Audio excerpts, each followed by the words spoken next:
Okay guys, welcome to the quick review of the Anatomy of a Workbook lecture. Now the first thing you'll notice at the top centre of the screen just here is that Excel displays the name of our current workbook here. Now you'll recall from that lecture that an Excel file is referred to as a workbook, and this is where you can see the name of the workbook you're currently working on. Okay, moving over to the top left hand side of the screen, we can see our quick access toolbar. That's this area right here.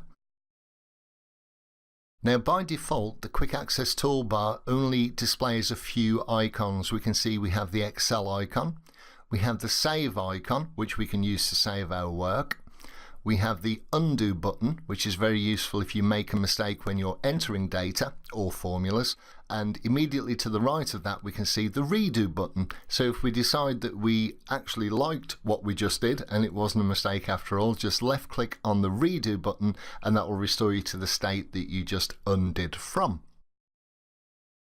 Now moving over to the top right hand side of the screen, you can see that we have 5 little icons. Now it's worth remembering in Excel that whenever you hover over any particular icon, a tooltip will appear, just like this one here, that gives you a clue as to what this icon actually does. Now if there is a keyboard shortcut, that will also be displayed in the tooltip. So we can see here that the question mark is the Microsoft Excel help function, and you can click on that anytime you need help. Next along we have the ribbon options. You can left click that and auto hide the ribbon or show tabs and commands.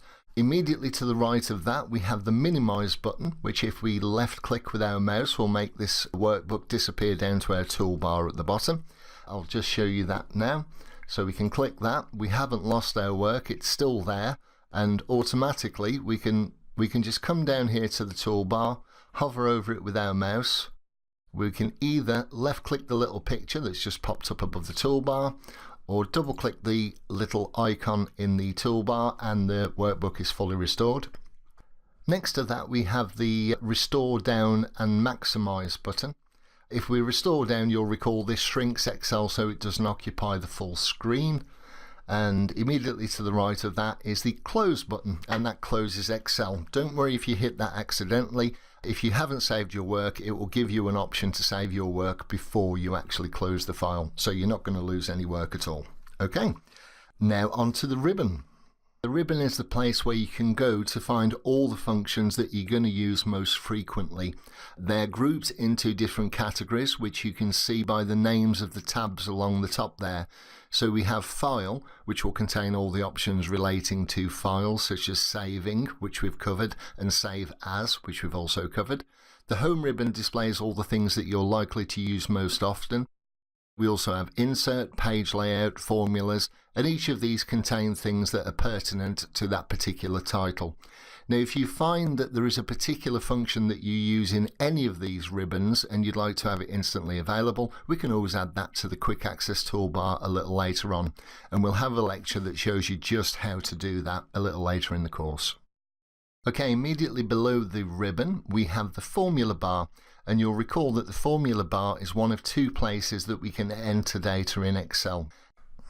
Okay, the main area of the workbook that we can see highlighted here is the worksheet area, and this is where we'll be doing most of our work in Excel. Now the worksheet area is made up of multiple cells. Those are these little white rectangles that you can see just here. You'll also remember that these cells are referred to by their column letter and row number. So we can see here that the cell selected is I6.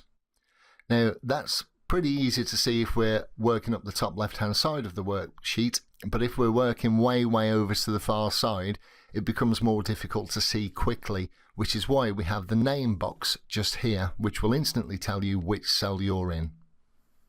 Now to move around our workbook, we can use these scroll bars on the far right hand side of the screen or the bottom right hand side of our screen. The right hand side scroll bar we can either left click to drag up and down. We can click the little down arrow to move down one row at a time, the up arrow to move one cell up at a time, And to move left and right, we can either use a scroll bar down the bottom just here, or use the right hand arrow to move one column to the right, or the left hand arrow to move one column to the left. Just below the left and right scroll bar, we can see our zoom options. Now this will let us alter the number of cells that we can see in our current view. You can see at the moment we're at 100%, but to increase this, we hit the little plus button on the side there to increase our view so we can see less cells, or clicking the other button, the minus on the left hand side, we can see more cells, but that decreases our view. Alternatively, you can hold this little bar here, hover over it, left click with your mouse and drag in and out until you get a view that you're happy with. And finally, we have our worksheet.